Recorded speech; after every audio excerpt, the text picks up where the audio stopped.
그러므로 내가 너희에게 이르노니 사람에 대한 모든 죄와 모독은 사하심을 얻되 성령을 모독하는 것은 사하심을 얻지 못하겠고, 또 누구든지 말로 인자를 거역하면 사하심을 얻되 누구든지 말로 성령을 거역하면 이 세상과 오는 세상에서도 사하심을 얻지 못하리라. 나무도 좋고 열매도 좋다 하든지 나무도 좋지 않고 열매도 좋지 않다 하든지 하라. 그 열매로 나무를 아느니라. 독사의 자식들아, 너희는 악하니 어떻게 선한 말을 할 수 있느냐? 이는 마음에 가득한 것을 입으로 말함이라. 선한 사람은 그 쌓은 선에서 선한 것을 내고 악한 사람은 그 쌓은 악에서 악한 것을 내느니라. 내가 너희에게 이르노니 사람이 무슨 무익한 말을 하든지 심판날에 이에 대하여 신문을 받으리니 내 말로 의롭다함을 받고 내 말로 정죄함을 받. 샬롬 반갑습니다. 오늘도 큐티를 여는 기막힌 하루입니다. 오늘 나눈 말씀은 마태복음 12장 31절과 37절의 말씀으로 쌓은 선에서 선한 것을 내고의 말씀을 나누려고 합니다. 첫 번째로 살펴볼 것은 사함을 받지 못한 죄가 있습니다. 31절과 32절 그러므로 내가 너희에게 이르노니 사람에 대한 모든 죄와 모독은 사함을 얻되 성령을 모독하는 것은 사함을 얻지 못하겠고, 또 누구든지 말로 인자를 거역하면 사함을 얻되 누구든지 말로 성령을 거역하면 이 세상과 오는 세상에서도 사함을 얻지 못하리라 하는 말씀인데요. 하나님은 우리의 모든 죄를 용서해 주십니다. 그러나 앞서 24절에 귀신의 왕을 힘입어 귀신을 쫓아낸다라며 예수님과 성령을 모독하는 것은 다른 차원의 죄입니다. 이 모독은 해친다는 말입니다. 사람이 사람을 해치는 행위도 범죄인데 하물며 사람이 하나님을 해치는 행위는 용서받을 수 없는 것입니다. 예수님은 당시 바리새인들은 율법을 잘 지키며 하나님을 섬기는 사람들이라고 자처했습니다. 그러나 마음도 행위도 말도 악하고 부정적인 사람들이었습니다. 그들의 말과 행위는 성령님의 존재와 사역을 부정하는 사람들이었습니다. 이런 바리새인들의 악의적인 말을 들으신 예수님은 사하심을 얻지 못하는 죄라고 말씀을 하십니다. 사람의 모든 죄는 사하심을 얻을 수 있습니다. 사도 바울도 디모데전서 1장 13절 말씀을 통해 내가 전에는 회방자요 박해자요 폭행자였습니다. 그러나 그러한 행동은 내가 믿지 않을 때에 알지 못하였을 때 행하였습니다 했습니다. 알지 못했을 때는 해방자였고 그리스도를 구주로 영접한 이후는 용서받고 전도자가 되었습니다. 바울이 이렇게 믿기 전에는 핍박한 것은 믿기 전이었는데 성령이 임하면서 예수님을 믿고 나서부터는 바울은 완전히 변해 오히려 핍박받는 사람이 되었습니다. 베드로도 말로 저주하고 예수님을 배반했지만 사함을 얻었습니다. 연약한 죄를 지을 수밖에 없는 우리는 하나님이 용서하시며 인도해 가십니다. 하지만 하나님의 은혜와 능력을 모욕하는 바리새인들의 죄는 결코 사함을 얻지 못합니다. 성령을 통해 주시는 죄사함의 용서를 거절하고 모독하는 말이기 때문입니다. 어떠한 사건에서도 하나님의 오르심을 인정하는 것이 내가 하나님의 용서하심을 경험하는 비결입니다. 우리는 날마다 큐티를 해도 내 죄를 보지 못하고 늘 남이나 정죄하고 남 탓을 하고 하나님을 원망하고 낙심하면 이것도 성령을 모독하는 것입니다. 하나님의 오르심을 인정하지 않고 원망하고 낙심하는 것도 성령을 회방하는 것입니다. 이런 불신과 사탄의 권세를 결박하려면 성령님을 의지해야 합니다. 하나님의 용서를 거부하고 그분의 구원을 가로막으면서 끝까지 회개하지 않는 사람은 죄사함을 얻지 못합니다. 우리는 가정에서 하나님 뜻대로가 아니라 우리의 뜻대로 행하려고 하면서 구원의 일을 가로막으며 성령의 회방을 하고 있지는 않는지요. 내 삶을 인도하시는 하나님을 거절하지 않고 어떠한 상황, 사건에서도 하나님의 100% 오르심을 인정하는 것이 내가 하나님이 용서하심을 경험하는 비결인 것입니다. 적용 질문으로는 성령을 원망하거나 비방하지 않나요? 지금까지 내 삶을 인도하고 앞으로도 인도하실 주님을 믿고 의지하나요? 두 번째로는 내 속에 악을 보고 회개해야 합니다. 33절과 35절 나무도 좋고 열매도 좋다 하든지 나무도 좋지 않고 열매도 좋지 않다 하든지 하라. 그 열매로 나무를 아느니라. 독사의 자식들아 너희는 악하니 어떻게 선한 말을 할 수 있느냐. 이는 마음에 가득한 것을 입으로 말함이라. 선한 사람은 그 쌓은 선에서 선한 것을 내고 악한 사람은 그 쌓은 악에서 악한 것을 낸다라고 말합니다. 택함 받은 사람들은 열매로 알 수 있습니다. 나무는 좋은데 열매는 안 좋고 나무는 안 좋은데 실과는 좋을 수는 없습니다. 이렇게 말씀하신 예수님의 뜻은 너희들이 귀신이 나한 것은 인정하면서 성령이 아니라 귀신이 한 것으로 여기는구나. 뭐든지 싫고 좋은 것을 너희 마음대로 생각하는구나.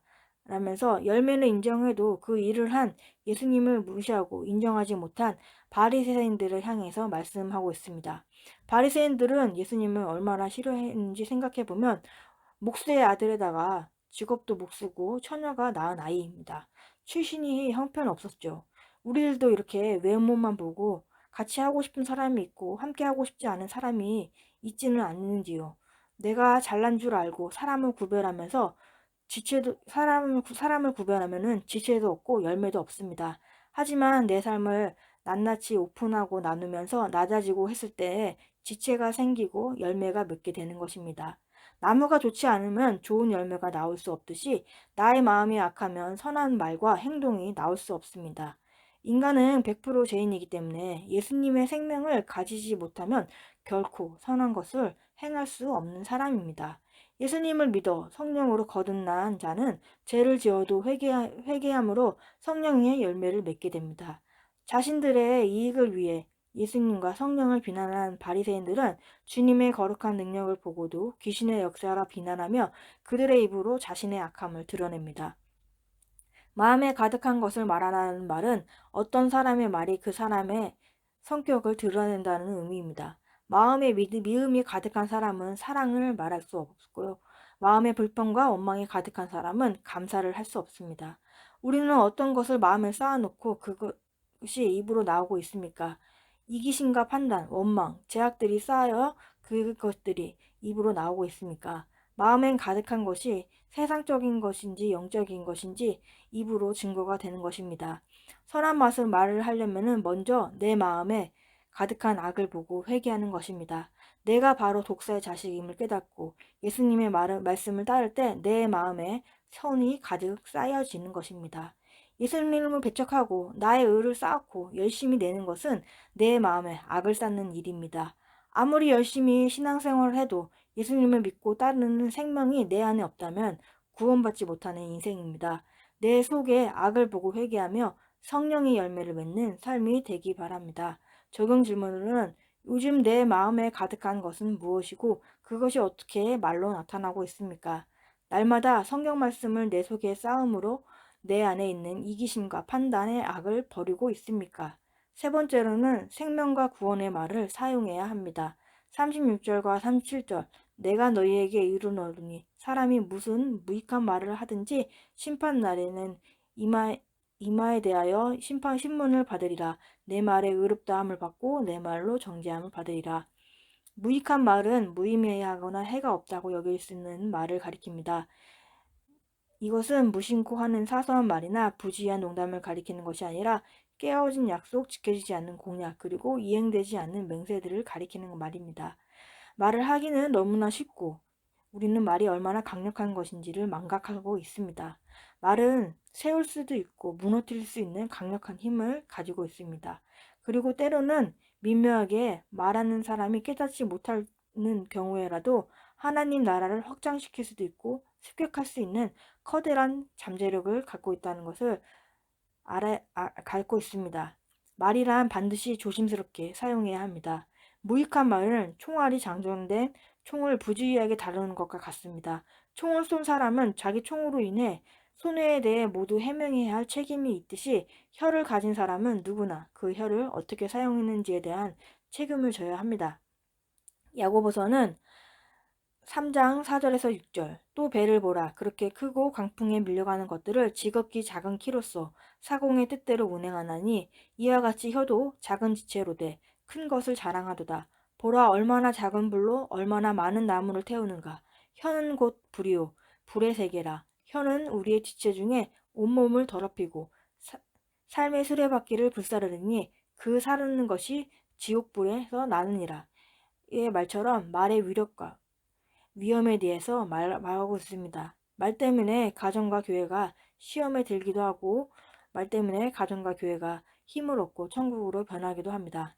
예수를 믿지 않으면 길과 진리와 생명을 모르기에 무익한 말, 곧 생명과 관계가 없는 말을 하게 됩니다. 예수님의 역사를 귀신의 장난이라고 하는 바리새인들이 내 말은 엄중한 심판을 받을 것입니다. 예수님을 믿어 자기 죄를 깨닫고 하나님의 구원을 알게 된 자는 옳고 그름의 말이 아닌 생명과 구원의 말을 쓰게 됩니다. 다른 사람을 살리고 구원으로 이끄는 말을 사용하게 되는 것입니다.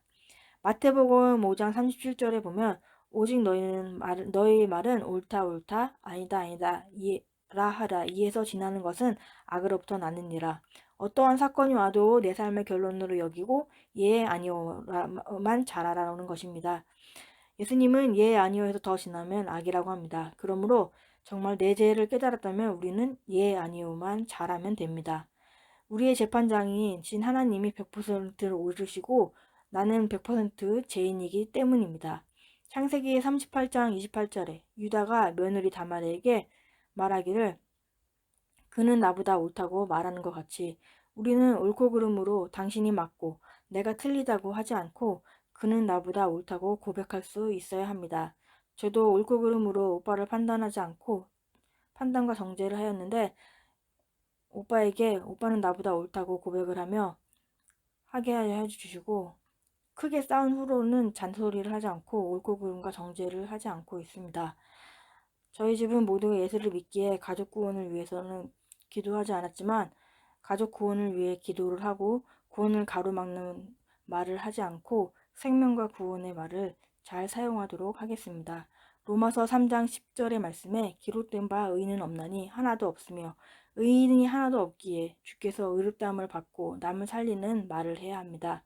가정과 직장과 교회에서 다른 사람을 살리는 말과 생명과 구원에 있는 말을 하기 바랍니다.